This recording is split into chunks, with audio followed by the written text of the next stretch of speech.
This is chapter 3 of The Witches by Roald Dahl, How to Recognize a Witch. The next evening, after my grandmother had given me my bath, she took me once again into the living room for another story. Tonight, the old woman said, I am going to tell you how to recognize a witch when you see one. Can you always be sure? I asked. No, she said, you can't. And that's the trouble. But you can make a pretty good guess. She was dropping cigar ash all over her lap, and I hoped she wasn't going to catch on fire before she told me how to recognize a witch. In the first place, she said, a real witch is certain always to be wearing the gloves when you meet her.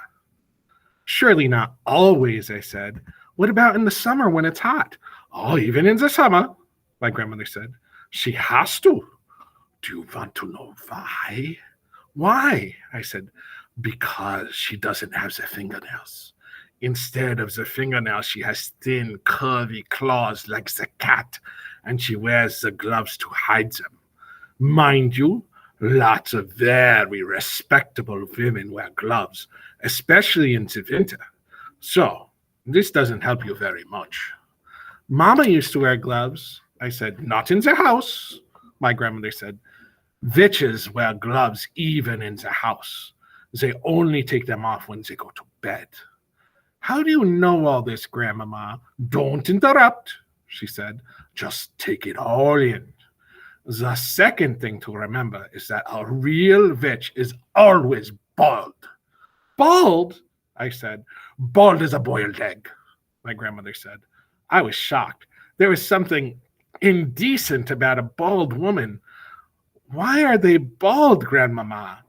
Don't ask me why, she snapped, but you can take it from me that not a single hair grows on the witch's head. How horrid, disgusting, my grandmother said. If she's bald, she'll be easy to spot, I said. Not at all, my grandmother said. A real witch always wears a wig to hide her baldness. She wears a first-class wig, and it is almost impossible to tell a really first-class wig from ordinary hair, unless you give it a pull to see if it comes off. Then that's what I'll have to do, I said. Don't be foolish, my grandmother said. You can't go around pulling at the hair of every lady you meet, even if she is wearing the gloves. Just you try it and see what happens. So that doesn't help much either, I said. None of these things is any good on its own, my grandmother said. It's only when you put them all together that they begin to make a little sense. Mind you, my grandmother went on, these wigs do cause a rather serious problem for the witches. What problem, Grandmama? They make the scalp itch most terribly, she said. You see, when an actress wears a wig, or if you or I were to wear a wig, we would be putting it on over our own hair. But a witch has to put it on straight her naked scalp. And the underneath of a wig is always very rough and scratchy. It sets up a frightful itch on the bald skin. It causes nasty sores on the head. Wig rash, the witches call it. And it doesn't half itch. What other things must I look for to recognize a witch? I asked. Look for the nose holes, my grandmother said. Witches have slightly larger nose holes than ordinary people. The rim of each nose hole is pink and curvy, like the rim of a certain kind of seashell. Why do they have such big nose holes? I asked. For smelling wit, my grandmother said. A real witch has the most amazing powers of smell. She can actually smell out a child who is standing on the other side of the street on a pitch-black night. She couldn't smell me, I said. I've just had a bath. Oh, yes, you could, my grandmother said. The cleaner you happen to be, the more smelly you are to a witch. That can't be true, I said. An absolutely clean child gives us the most ghastly stench to a witch, my grandmother said. The dirtier you are, the less you smell. But that doesn't make sense, Grandmama. Oh, yes, it does, my grandmother said. It isn't the dirt that the witch is smelling. It is you. The smell that drives a witch mad actually comes right out of your skin. It comes oozing out of your skin in waves. And these waves, these stink waves, the witches cause them, go floating through the air and hit the witch straight smack in her nostrils. They send her reeling. Now, wait a minute, Grandmama. Don't interrupt, she said. The point is this. When you haven't washed for a week and your skin is out covered over with the dirt, then quite obviously the stink waves cannot come oozing out nearly so strongly. I shall never have a bath again, I said. Just don't have one too often, my grandmother said. Once a month is quite enough for a sensible child. It was at moments like these that I loved my grandmother more than ever. Grandmama, I said, if it's a dark night, how can a witch smell the difference between a child and a grown-up? Because the grown-ups don't give out the stink waves, she said. Only the children do that. But I don't really give out stink waves, do I said. I'm not giving them out at this very moment, am I? Not to me you aren't, my grandmother said. To me you are smelling like the raspberries and cream. But to a witch you would be smelling absolutely disgusting. What would I be smelling of? I asked. Dog's droppings, my grandmother said. I reeled. I was stunned. Dog's droppings, I cried. I am not smelling of dog's droppings. I don't believe it. I won't believe it. What's more, my grandmother said, speaking with a touch of relish, to a witch you'd be smelling of fresh dog's droppings. That simply is not true, I cried. I know I am not smelling of dog's dropping, stale or fresh. There's no point in arguing about it, my grandmother said. It's a fact of life. I was outraged. I simply couldn't bring myself to believe what my grandmother was telling me. So, if you see a woman holding her nose as she passes you in the street, she went on, that woman could easily be a witch. I decided to change the subject. Tell me what else to look for in a witch, I said. The eyes, my grandmother said. Look carefully at the eyes, because the eyes of a real witch are different from yours or mine. Look in the middle of each eye where there is normally a little black dot.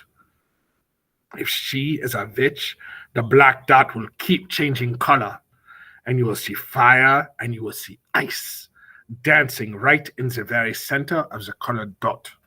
It will send shivers running all over your skin. My grandmother leant back in her chair and sucked away contentedly at her foul black cigar. I squatted on the floor, staring up at her, fascinated. She was not smiling. She looked deadly serious. Are there other things? I asked her.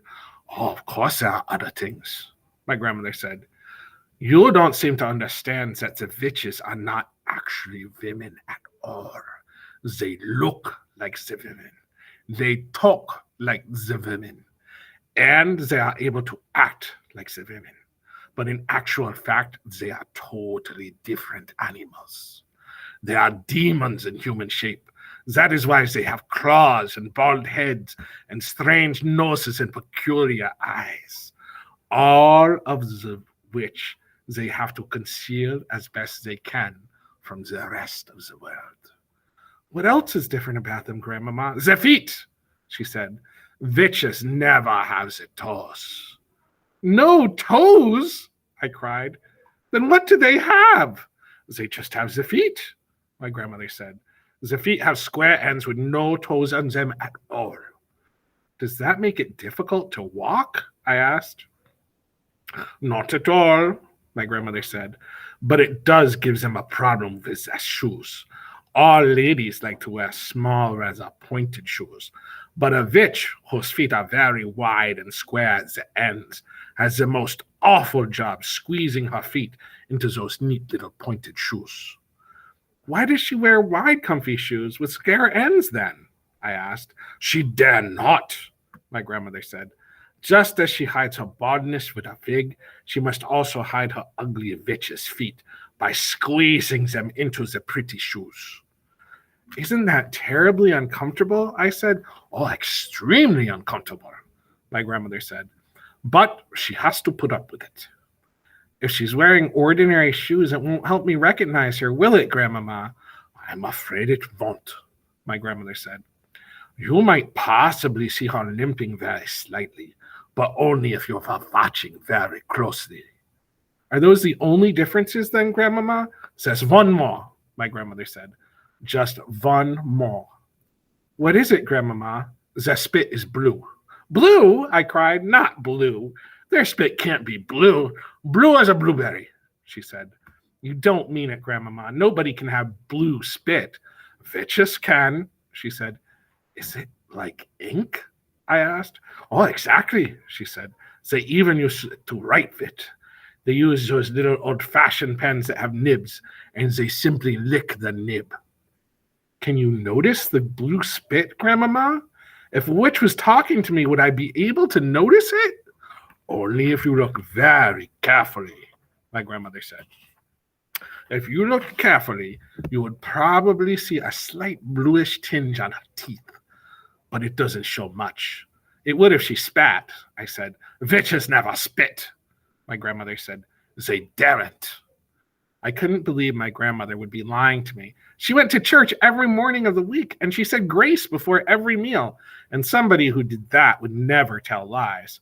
I was beginning to believe every word she spoke. So there you are, my grandmother said. That's about all I can tell you. None of it is very helpful. You can still never be absolutely sure whether a woman is a witch or not just by looking at her. But if she was wearing the gloves, and if she has the large nose holes, the strange eyes, and the hair that looks like it might be a wig, and if she has a bluish tinge on her teeth, if she has all of these things, then you run like mad. Grandmama, I said, when you were a little girl, did you ever meet a witch? Once, my grandmother said. Only once. What happened? I am not going to tell you, she said. It would frighten you out of your skin and give you bad dreams. Please tell me, I begged. No, she said. Certain things are too horrible to talk about. Does it have something to do with your missing thumb? I asked. Suddenly, her old wrinkled lips shut tight as a pair of tongs, and the hand that held the cigar, which had no thumb on it, began to quiver very slightly. I waited. She didn't look at me. She didn't speak.